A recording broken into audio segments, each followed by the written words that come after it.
Доченька, ну что ж, давай скорее, скорее, значит, супу горячего всех. Она, не хочу, а то меня сейчас вырвет. Я ее скорее в одеяло завернула, положила. Вроде отогрелась, меряю температуру, у нее 38,6. На утро смотрит, мама, что это у меня вся в сыпи в красной. А вот здесь вот на ручке у нее это сиреневый какой-то пятно одно. Только одно единственное такое сиреневое. Это вся в красном. Доченька, я не знаю. А голова болела, еще я платком перевязала. Уже к 3 часам у нее температура начала подниматься, гореть, уже все. А в 4 часа она уже сознание потеряла. И прям уже начала бредить, все говорить такое. Эту женщину мы встретили в клинике инфекционных болезней. Ее дочь перенесла менингит.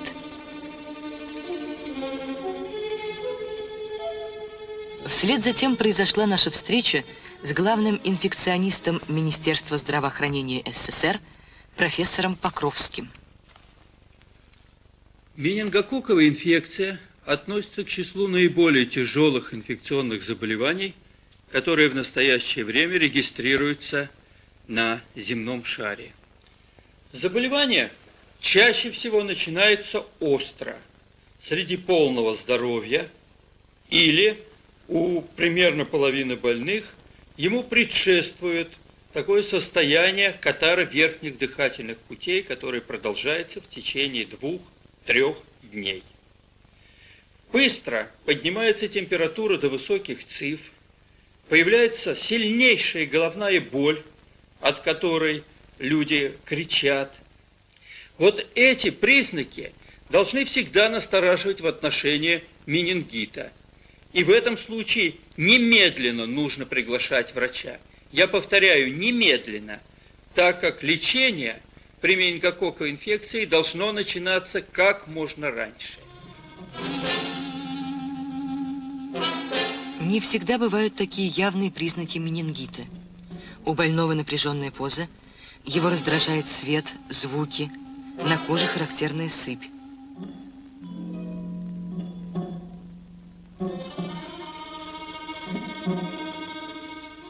Для уточнения диагноза проводятся специальные лабораторные исследования, чтобы обнаружить возбудителя заболевания.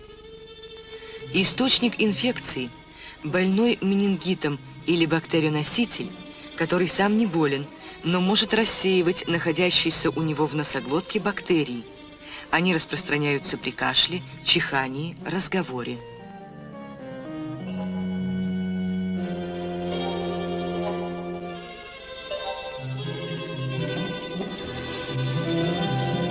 У больного обнаружены менингококки. Возбудители болезни через кровеносную систему проникают в мозговые оболочки, вызывают их воспаление. Как важно вовремя поставить диагноз и быстрее приступить к лечению. Болезнь порой развивается бурно, почти молниеносно.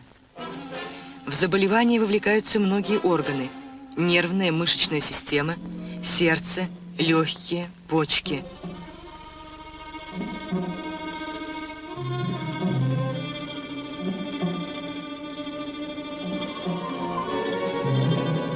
Все средства современной медицины мобилизуются для спасения жизни больного.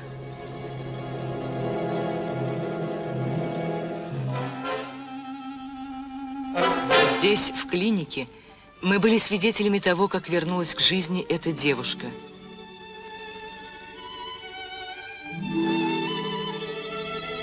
Воспоминания перенесенной опасности еще очень свежи. Врач в перевозке оказался изумительный. Эта женщина, она сразу посмотрела и говорит: ну, я вижу, что у нее тяжелейшей форме менингит. И уже все признаки налицо. Так?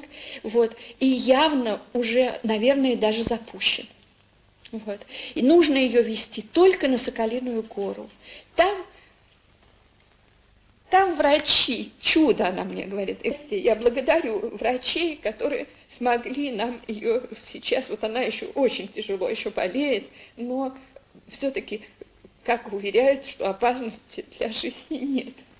А 3 дня она у нас была между жизнью и смертью.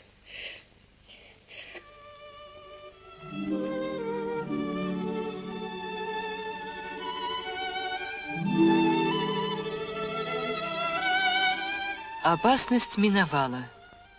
Но для того, чтобы предупредить тяжелые последствия болезни, проводятся меры так называемой вторичной профилактики.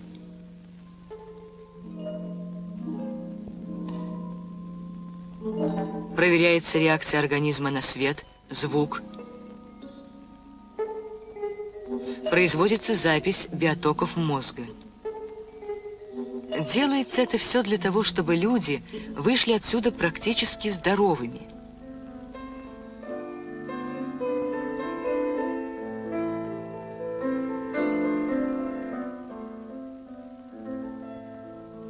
Болезнь носит эпидемический, то есть массовый характер с периодическим подъемом заболеваемости каждые 12-18 лет.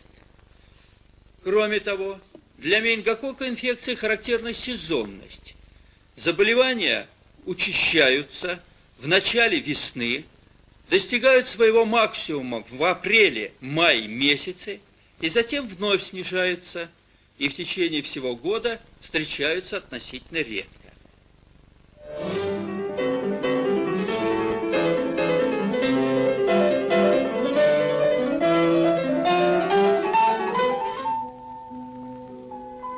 Что же главное в профилактике менингита?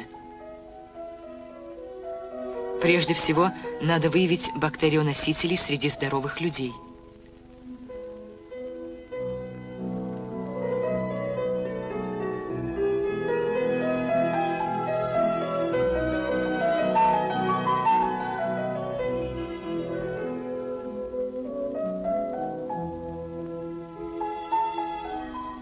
Любое заболевание верхних дыхательных путей необходимо ликвидировать. Для этого принимаются все меры местного характера и общеукрепляющие.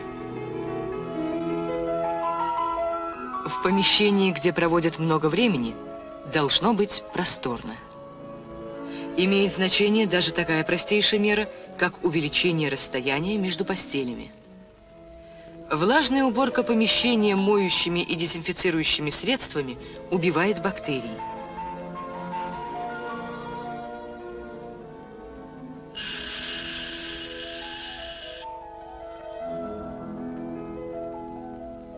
Чистый воздух и солнечный свет помогают бороться с инфекцией.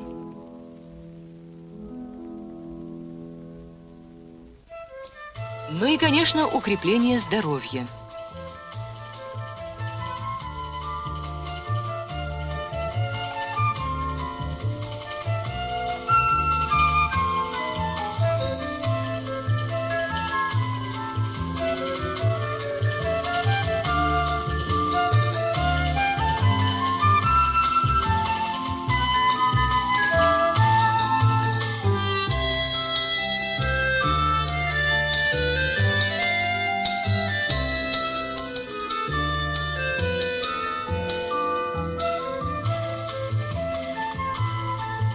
И все-таки мы хотим еще раз напомнить, в случае заболевания немедленно к врачу.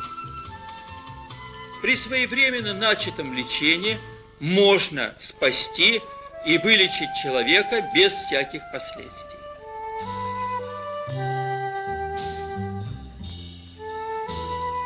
Здоровый человек возвращается к своей профессии.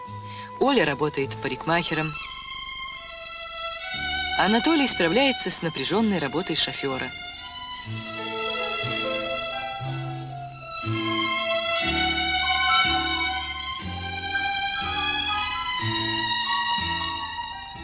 Вернулся в рыболовецкий колхоз его председатель.